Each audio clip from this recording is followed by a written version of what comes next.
ఈరోజైతే మీకు నేను స్పెషల్ పాయసం చూపిస్తున్నానండి. ఇవైతే పెసలు, పచ్చి పెసలు.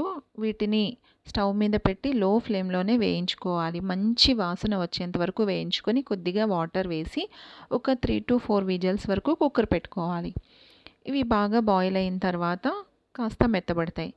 ఇవి లేదు కుక్కర్‌లో పెట్టమనుకుంటే మనం కొద్దిగా మిక్సీ చేసి కూడాను స్టవ్ మీద పెట్టుకుంటే చూస్తున్నారు కదా! నేనైతే మిక్సీ చేయకుండానే డైరెక్ట్‌గా పెట్టాను. 3-4 విజిల్స్‌కి మెత్తగానే బాయిల్ అయిపోయాయి. ఇవి బాయిల్ అయిన తర్వాత కాస్త మనం గరిటెతో ఇట్లా స్మాష్ చేసుకుంటే సరిపోతుంది. మరీ మెత్తగా పేస్ట్‌లాగా అవసరం లేదు.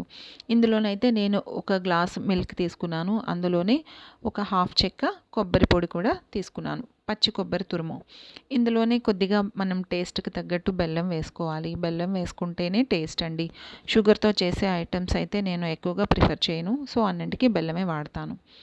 ఇది లో ఫ్లేమ్‌లో పెట్టి బాయిల్ అవుతూ ఉంటుంది. మనం వేరొక బౌల్‌లో ఉలవ పిండి తీసుకోవాలండి. మీ ఇంట్లో ఉలవ పిండి ఉంటే గనక ఇది ఒక 3-4 స్పూన్స్ తీసుకొని అందులో వాటర్ వేసి మిక్స్ చేసి పక్కన పెట్టండి. ఇక్కడ మనం ప్రిపేర్ చేస్తున్న పాయసం అయితే గనక కుక్ అవుతుంది కదా! ఇది కుక్ అవుతునేటప్పుడే లో ఫ్లేమ్‌లోనే పెట్టి మనం కలుపుకున్న ఉలవ పిండి కూడా ఇందులో మిక్స్ చేయాలండి. ఇది కలుపుతూ ఉండాలి. ఎందుకంటే ఉలవ పిండి వేసిన తర్వాత ఉండలుగా అయిపోతుంది. సో, అందుకని కలుపుతూ ఉండాలనమాట. ఇది బాగా చిక్కబడుతుంది. ఉలవ పిండి వేసిన తర్వాత చిక్కగా అవుతుంది. అలానే మనం వేయించుకున్న డ్రై ఫ్రూట్స్ కూడాను ఇందులో వేసుకోవచ్చు. కాస్త ఇలాచీ పౌడర్ కూడా ఇందులో వేసుకుంటే మంచి స్మెల్ వస్తుంది. చూసారు కదా!